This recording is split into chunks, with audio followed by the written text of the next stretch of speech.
This is Bill Ryan here from Project Camelot and Project Avalon, and it's 20th of February 2010, and it's my great privilege to be meeting again with Klaus, Dona. And in this video presentation, it's going to be an interview of the difference, because I'm going to do very little talking indeed, maybe none at all.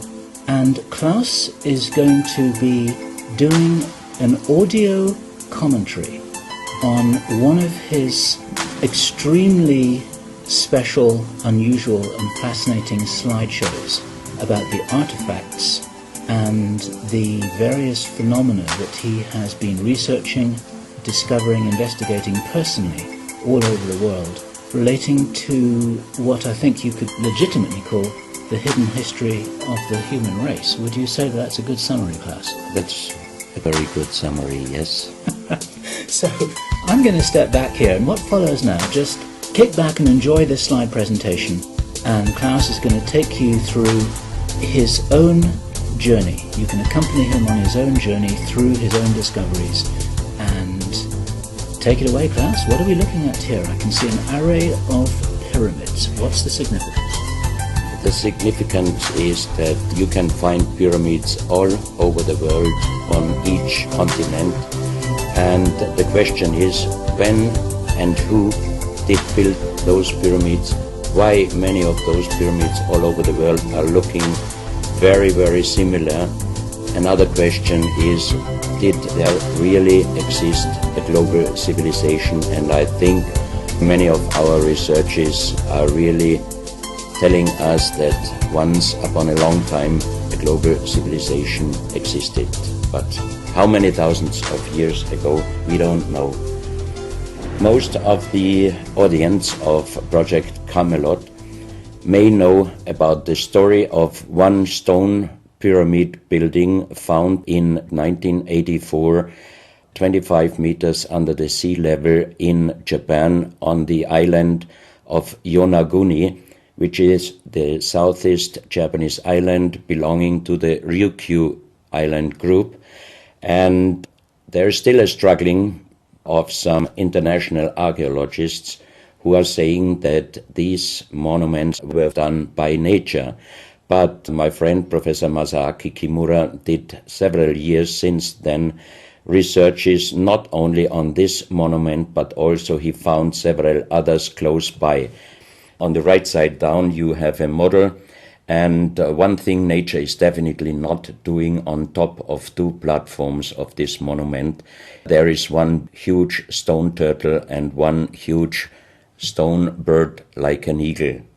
Nature is doing many things, but not such a precise, perfect monument. And the question is, where are all the stones? If nature would have done it broken down, where are those stones? There are also streets, and there was also found a stone stadium like a Roman Colosseum with stone seat rows and stone stairs. Nature is great, is doing many, many great things, but not such perfect buildings. Here you have the huge stone turtle, and you can see also how small is a diver against this big monument. Here you have one street with stairs going up. Here again a very close-up picture just to recognize the size of this huge monument. Here you can see some world maps. On the top, on the right side, you can see the Piri Reis map, which was used already long time before Christopher Columbus came to America. And you can see how perfect this map was already in the beginning of the 16th century, showing part of Europe, of Spain, Portugal, part of Western Africa, and also part of South America. We do not know until now who was able to make such a perfect map already centuries ago. And on the rest of the Piri Reis map, which we do not show on this picture, you can also see the Antarctic without ice. In 1956, researchers found out that the Earth under the ice mass at the Antarctic is exactly like the Piri Reis map was showing. So this Piri Reis map should be at least older than 10 to 12,000 years. But the next question would be, who was able to make such a wonderful world map? On the left side, on top, you see Atlantis, done by Athanasius Walzemüller, and the map is the other way round. He did it the other way round, and you can see the continent between Europe, Africa, and also America. And you can see on the left side down different sides of a huge stone world map. This stone world map was found in 1984 while gold digging in Ecuador in an underground tunnel system with other 350 artifacts which do not really fit any known and existing South American pre-Columbian culture. On this stone map is a natural quartz line, a white one, and this is the front side of the world stone map, and you can see approximately in the Near East, close to Saudi Arabia, you can see an inlay as an eye. And from this eye to the right and to the left is a natural quartz line going on the right side over India, Thailand, and also there's a long island on the right side, which Professor Kimura's research gave him the statement that from the northeast Japanese island until far down after Taiwan, once there existed a huge continent. But then this world map must be older than at least 10 to 12,000 years. And here is the back side, and you can see on the right side coming the quartz line passing in the Atlantic, a continent, Atlantis, which in our days does not exist anymore. Then the white line is crossing part of South America, and here you have a close-up, and you can exactly see the Bay of Guayaquil, an inlay going up to north and a round inlay showing exactly the place where there were found those artifacts, and there is also the best quality water worldwide existing. One other very interesting artifact found on the same place in Ecuador is the so-called pyramid with the eye. The eye is an inlay. The stone is gray and white, and you have 13 steps, and it looks exactly like the pyramid with a shining eye on the $1. If you put this pyramid under black light, the eye is shining very strongly, and it looks really like an eye, but not real like a human eye. Here you have a close-up of the eye, and you can see the colors of the inlay. On the bottom of this pyramid, you have the inlay in little gold plates showing the Orion star constellation, and you have unknown writing. The translation of Professor Kurt Schildmann, who was the president of the German Linguistic Association, and he was perfect in more than 40 languages. He was able to translate this writing. He called it pre-Sanskrit because it is older than the oldest writing. And the translation of these 4 letters you can see here, his translation is "the Son of the Creator comes." As we found the same writing on stones in certain countries like Ecuador, Colombia, Illinois, United States, Clausel, France, Malta in the Mediterranean, Turkmenistan, Australia, and in southern Calabria, Italy, just a few years ago. Always there are stones and ceramics, terracotta, with the same writing. That means this writing existed once worldwide, and that means there must have been a global civilization older than Sanskrit, older than 6,000 years. And Professor Schildmann also told me that this writing has a little similarity to the Indus writing and also to the Easter Island writing. And as he said, this is older than Sanskrit. He called this writing pre-Sanskrit.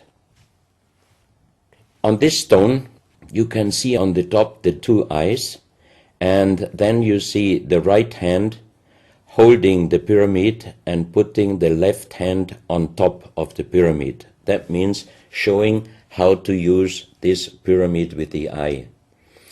On this stone you can see an engraving, sitting a man on a stone holding the pyramid exactly as it was shown on the artifact before.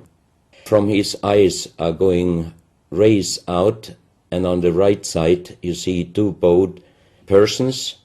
On his head he has something like a small helmet, and from this helmet goes up like an antenna to a strange object over him. And here you have the photo of the discovered helmet. We could not yet make a metal research or checking what kind of metal was used, but you can see in the center of the helmet that something is missing, and that might have been this kind of antenna which was shown on the artifact before. Another very strange finding from the same place is one big jade cup and 12 little jade cups. As the 12 cups are man-made and each one is a little bit different in size, if you fill them up perfectly with water and you put the 12 cups of water inside the big cup is completely filled. The next strange thing is that you can see on the little cups numbers which are looking like the Mayan numbers, but if you compare them with the Mayan numbers, you find out that there are some little differences. And on the big cup you can see a perfect inlaid star constellation, also showing the Orion and other stars. And inside the big cup it is very, very magnetic, and outside the cup nearly nothing. Professional geologists are saying this is impossible, because if a stone has metal particles inside the stone, it must be same magnetic from both sides. Here you have a close-up of the big cup, and you can see a perfect inlay of star constellations, and they are shining very brightly if you put black light on it. Here you have some small cups that you can figure out more clearly the style of the numbers inlaid in a strange material, also shining under black light. That's another piece, a jade plate with the same star constellation inlay like on the big cup, and two persons facing the sky, and on the next picture you can see that also the eyes of these two statues and the star constellation is shining very strongly under black light. This was once a hard-formed brown stone, changing the color in the center of the stone into black, which usually in nature does not happen. And you can see, if you look very close, you can see a face with closed eyes, with a mouth, the nose, a long beard and long hair. On the left side, the face and also the stone is broken. This is the reverse side of this stone. You can see a spiral and a triangle. The center of the triangle is very magnetic, also shining under black light. Here we have the backside of a cobra.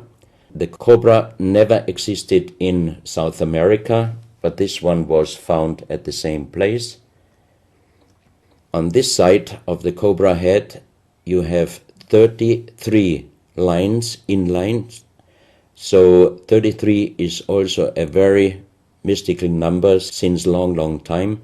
And on the left side and right side you have 7 points inlaid, and maybe these are the chakras. Also this cobra head is shining brightly if you put black light on it. Another object here, you have a perfect worked dolphin head, and also this artifact is shining under black light. Here you have a kind of stone helmet. You can put this granite stone helmet on your shoulders, or you can lay your head inside it, and the inlay points which you see on this helmet, some experts told me that these points are exactly the acupuncture points on the human head. Here you can see how it might have been used, and a few months ago they found at the same place an unfinished stone helmet. So that means that also some of these artifacts were made directly in Ecuador, but many, many years ago. And also the inlay on this object are shining under black light very bright. This is a fantastic jade snake, and also the inlay points are shining under black light. Here we have one artifact which is very perfectly carved on the back side, so that means it might have been used to put this artifact on the front of your forehead. You can see the two eyes inlaid, and on the reverse side you have the so-called third eye. Maybe this artifact was used for some ceremonies or for meditation. Here we have a jade plate with an inlay of a spiral, also shining brightly under black light. Another one, you can see 7 rings inlaid in the jade plate and also shining under black light. Maybe this also could be a presentation of the 7 chakras. Here is one of the ceramics found there. It's a great masterpiece, and the question is, how can you make this artifact out of one piece of ceramic? Here we have another pyramidal stone found also in Ecuador. On top you see the pyramid with the eye, and you have down several spirals and symbols.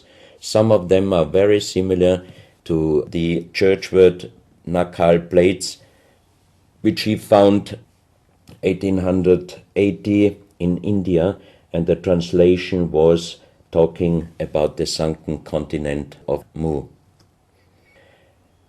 This is a marble with another inlay of a spiral, also shining very brightly under black light. Another stone in a pyramidal form with an inlay of an eye. Here you can see again the pyramid with the eye, and on the bottom you see the Orion star constellation, the 3 Orion stars, which might focus us to the 3 pyramids in Egypt. Here you have a ceramic statue. You can see the style of sitting is not real pre-Columbian style.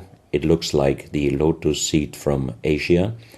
On top of this statue you have a head with some points, and it looks quite similar to many of the Buddha presentations.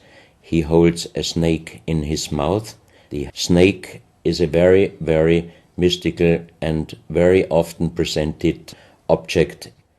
So that means this statue is not from any existing or known pre-Columbian culture.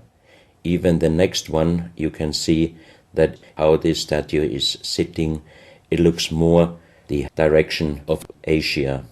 On top of his head, again a very strange head, and in the center you can see like the head of a frog. Also the frog is a very mystical animal in old South American pre-Columbian culture, but also in Africa and also in Asia. Here another ceramic statue holding a kind of plate in his left hand, and it looks also not really pre-Columbian culture. This is another very strange artifact holding a stick with a snake. Again we have the snake here, and the question is where and who this statue was done. This is a photo of the Altiplano in Bolivia.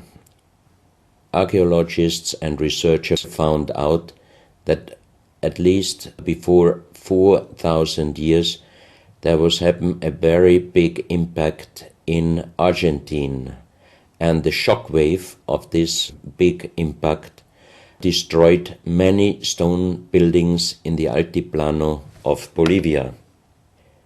You have here a picture of Pumapunku, a very strange place close to Tiahuanaco in Bolivia, and you see tons of stone plates with perfect work on it destroyed. Maybe this was the reaction to the big impact in Argentina.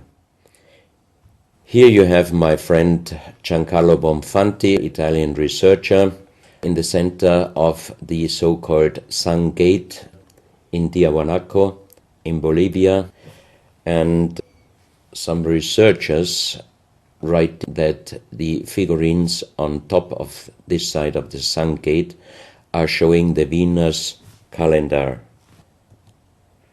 Here you have one of the big stone plates from Pumapunku, and you can see how perfect this stonework was done. And the question is, could you do such perfect work with simple tools? Close to this area, they found skeletons with a size of 2.6 meters.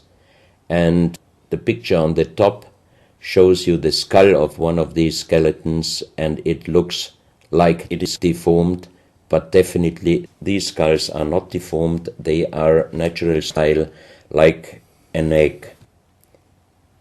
On this photo you see how strong the jaw of those skulls were. This is a front view, and the most interesting photo is this one, because you can see that the top of the skull does not have the 3 plates which we have as Homo sapiens, and that shows us that these skeletons are not Homo sapiens. What we might be able is doing a DNA check and an age dating on these skeletons, because we are very much wondering what kind of humans did exist long time ago and how long ago. On the next pictures I show you some artifacts found close by the real giants, and when I first time got this mask in my hands, I tried to look through the 2 eyes. At that time I didn't know that they were belonging to 2.6 meter skeletons, and I was just wondering, why did they make masks where you can only look out from 1 eye? But after knowing that those people were over 2.5 meters, I could imagine that their skull was of course bigger than our skull, and that's why these masks were for us oversized. That's another mask from Bolivia, another one with very wonderful encarving, many spirals and many symbols, which we also found in many other cultures. This is a very heavy stone figurine, and again here you can see on the top the head of a snake going down on his backside. This is the reverse side. You can see again the snake.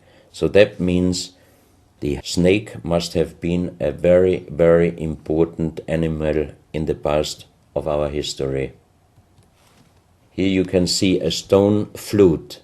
The strange thing is that the vibration of the sound of these stone flutes is exactly the same as our brain waves.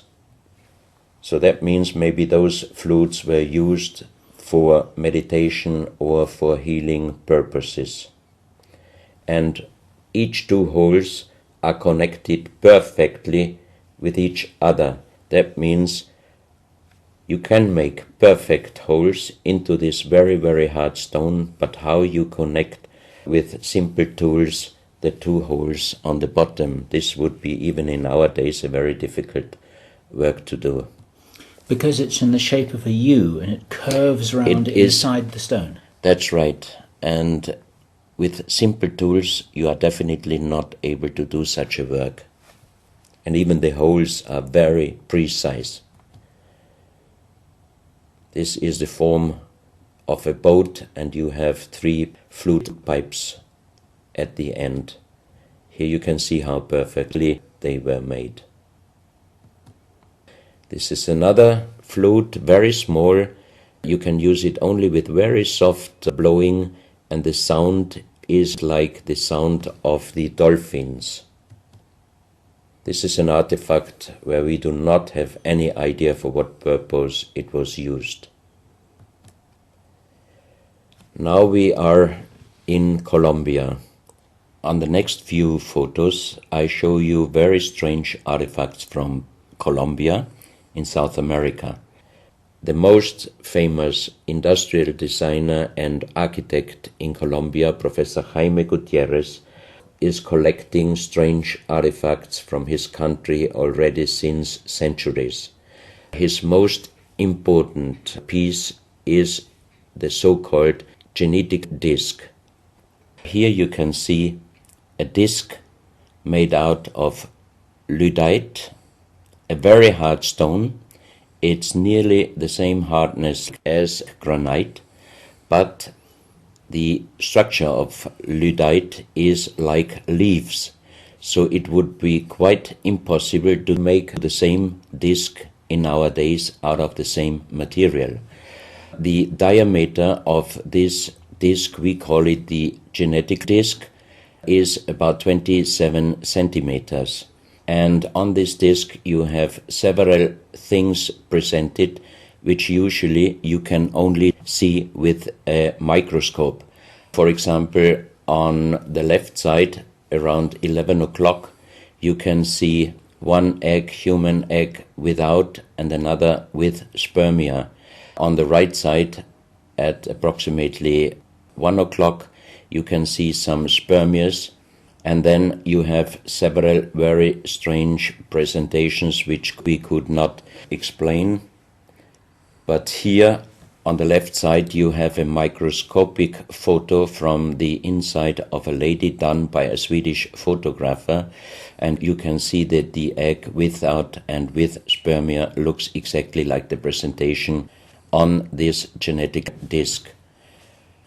On the reverse side you have on top several presentations of fetus in different size, different age, ending up with looks like a little child. You see also at the end of the plate around 6 o'clock female and male, and also on the right side around 9 o'clock you can see the presentation of man, woman and child. But the strange thing is how they present those human-like heads. Here you can see a knife done by the same material, lyddite. On top of the knife, on the handle, you have mother's head. Beyond you have the child's head, and the umbilical cord is going around the neck of the child. So that means this knife would have been used to cut the umbilical cord, saving the child's life. This is a close-up mother, child and umbilical cord. This is an instrument. It might have been used for helping the child coming out, leaving the mother, when there were some complications. And it is also made out of the same material, lyddite. You have here the vagina and the child's head coming out, and on the reverse side you can put only your thumb inside. That means you can only use this instrument with your fingers, meaning you cannot use power. So that means it might be safer helping the child leaving the mother than our instruments we are using in our days, because sometimes the modern instruments, while being used, can damage the child's head. This, we think, is a medical instrument. It is also lyddite, and it's a perfect form.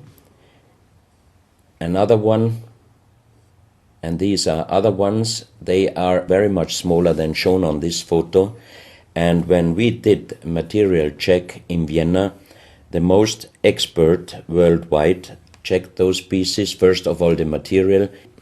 Each one is done with lyddite, and the form itself, he checked them, and finally he said, I cannot tell you how they were done, who did they make, but the only thing I can definitely tell you, from the same material in our days, we cannot make the same instruments. So how old they are, we do not know, but as they were found in Colombia, and they do not fit any existing pre-Columbian culture, we must consider that those artifacts are at least older than 6,000 years. But we cannot explain what kind of technology they did use to be able to make such instruments and such tools made with lyddite. You can see each piece fits exactly every kind of hand, never mind how big the size of the hand was. Each instrument, each tool fits exactly each hand which was using those instruments. This face looks a little bit like the Maui, the big stone statues from Easter Island. Here you have a close-up. This, in joking, I call it the dentist chair. Perfectly done, but again, same material, lyddite. And the strange question is, why, if they could make such perfect figurines out of this very difficult material, why did they show the human face always with big round eyes and a little nose and a big mouth? There is no real explanation possible. This is again one piece from Colombia, lyddite. On the front side you see the mother holding the baby, and on the back side you see the man with armors, most probably for hunting. This stone figurine was found in Colombia. It looks exactly like the Maui statues from Easter Islands, but it is only about 30 centimeters in size. This is another masterpiece of stonework. You have on both sides presented one bird, but if you look at the front side, you can see that the two birds presenting a face, and on the left side, between the bird's head and the wings, you see again this unknown writing which we found on stones from all over the world. This is the mother holding a child, very strange face, and it's a kind of jade material. This is another stone from Colombia showing an armadillo. On top of the armadillo you can see a strange face with long ear and two horns on top. On this artifact you can see a smiling face on top. You have two triangles on this side, and on the other side, on the right side, you have a face. Again, the animal face on the right side, and some unknown symbols. And on the bottom of this object you see an animal, looks like a crocodile. Now we are moving to Guinea, West Africa, very close to the border with Mali.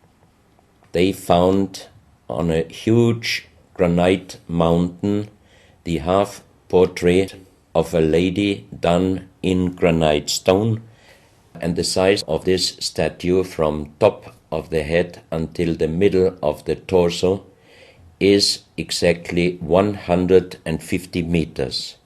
So this is a real big question. who might have been able to do such a huge granite half-portrait in a mountain at least 10 to 12,000 years ago, because the Italian geologist Professor Pittoni was on the spot. He did these photos and he checked the earth on the bottom of this mountain, and his calculation was that this stone monument must have been done at least 10 to 12,000 years ago. But then we have the real big question: who could have been able to do such a big stone monument? Even in our days, it would be impossible, or at least it would cost so much money that it would never be able to do. And if you look at the close-up of the face, some experts told me that this face definitely is not European, but also, of course, not black African. It must be either South American or Asian culture. But then again, we are at the point 10 to 12,000 years ago. It might be the civilization, the lost civilization from Atlantis. Close to this area in Sierra Leone, Professor Pittoni was in charge of diamond excavations. And as he heard in this area a legend about Allah was angry with some angels, and he put them into stone and throw them to the earth. He put the sky, also made it into stone and throw it to the earth, and he put the stars and throw them to the earth.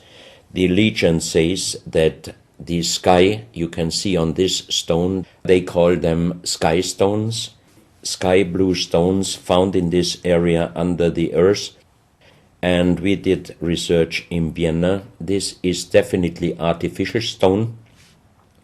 It's not a natural stone, and all the material could be found, but the only thing they could not inform us is what kind of color did they use to get this real sky blue color. The stone figurines found from 20 meters down to even 50 meters. Professor Pittoni always took some organic material from the finding place, and the age dating of those stone artifacts are from 2,500 years up to the oldest one, 17,000 years. Here you have a granite stone, so-called nomoli, stone nomoli, with very nice encarving. Here you have a man sitting on an elephant, as there are also the legends of giants all over Africa. You know how big is an elephant. It's a wonderful stonework. It's very hard and very heavy. There are also some artifacts showing half human or human with the head of a reptile, holding a kind of pot in their hand, and they could put something inside this pot, and also on top of several nomolis there is a hole for putting something inside, and most probably they were used for ceremonies. Here you have a kind of animal. It looks like a dinosaur, and when Professor Pittoni found this statue, it was making a strange noise. So he opened the statue, and they found inside the small black ball you can see on the bottom of the statue, and this was iron material. When we did the research on this artifact, and especially on this metal ball, next morning the professor called me and told me that somebody must have done a bad joke to me. I asked why, because the result of the research was this metal material is chrome steel, and chrome steel was found first time at the beginning of the 20th century in Austria. That means it was impossible inside a statue with the age of approximately 17,000 years. But when I called immediately Professor Pittoni, he was laughing and he said, I'm a geologist. If a statue is making a strange sound, I do not open it just right away, but I did several X-rays, and you can see here on the right picture one of the X-ray photos, and you see that inside the closed statue already the round ball, the chrome steel ball, was existing. On this X-ray photo you can see exactly, and also Professor Pittoni saw, that this statue in former days already was opened but perfectly closed again, and he called a specialist who opened it exactly concerning this photo, the small stone ball which was closing the hole inside, and you can see that the metal ball was already existing. Some of you might have watched several pictures, photos on the internet of giant skeletons found in desert, in India, in China and other places. Most of those photos were competition photos to present Photoshop. Perfectly done. I also was quite impressed when I received first time one of those photos, but these photos I'm showing you now, they are definitely not coming out from a Photoshop competition. These photos are real skulls and skeletons. This skull was found in a tunnel system underground in Colombia. The skull is dated up to 11,000 years. The skull is bigger than normal skull, and the front teeth of the jaw are lined up in a different way than our teeth. Something that occurs to me here is that there's a very strong, pronounced jaw. It's a very prominent jawline, very prominent chin. And here you see a photograph that was shown to us by a Project Camelot insider. Now, this isn't a real photograph. This is a scene from the old Arnold Schwarzenegger movie Conan the Barbarian. And what you're seeing here is a special effect on the actor James Earl Jones. The critical thing here is the shape of the jawline. Our witness, who had spent time with the Anunnaki in real time, in the present day, said that one of the things that characterizes them, besides their size, which he says was 8 or 9 feet tall, he said they're very large and they're very strong and they look larger than that. But that's round about their height, which matches exactly the 2.6 meters that Klaus has been talking about. He said it's a very prominent, strong jawline, and this is what strikes me about these skeletons, these skulls here that we're looking at right now. Didn't know. No, you need to know this. Back to Klaus. So once again, here you have a very old photo done in a museum in La Valletta in Malta, and it shows several long skulls, and the explanation is deformed skulls, but they are very long, going to the back. This is one of several very, very strange skulls. They are presented in a small museum in Ica in Peru. Ica is located close to the famous Nazca lines, and the museum is called Museo Maria Reiche, the German lady who was researching her whole life about the Nazca lines.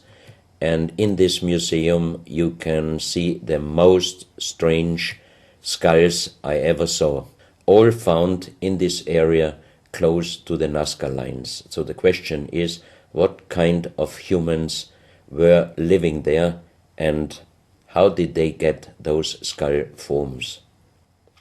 And especially this one, definitely several doctors and experts told me it would not be possible to create such a kind of deformation, because through deformation you do not get the double bone material on the skull, and on this skull even you have particles of the skin and hairs, and I think it would not be difficult to do a age dating and especially a DNA analysis of this skull. On this picture, I show you some legendary skeleton forms of giants. In the year of 1964, in the south of Ecuador, in the province Loja, there broke down a part of a mountain platform, and Father Carlos Vaca, who was working as a priest in hospitals, he was called to this place and he found the broken bones of a giant. Good. Well, Klaus, I asked you if you would take us on a journey, and for the last nearly an hour, I think it is, you've taken us on a fascinating journey not only around the world, but through time, back as long ago as 17,000 years. And it's a real reminder of how little we know about what our history really is. These are important pieces of an important puzzle, and you're doing an enormous amount to raise people's awareness of what it is that we're not shown in many museums, what it is that we don't read in anthropological textbooks, and what it is that many university professors still refuse to recognize. And thank you so much for your part in helping to raise our own understanding of our history on planet Earth. Klaus, thank you.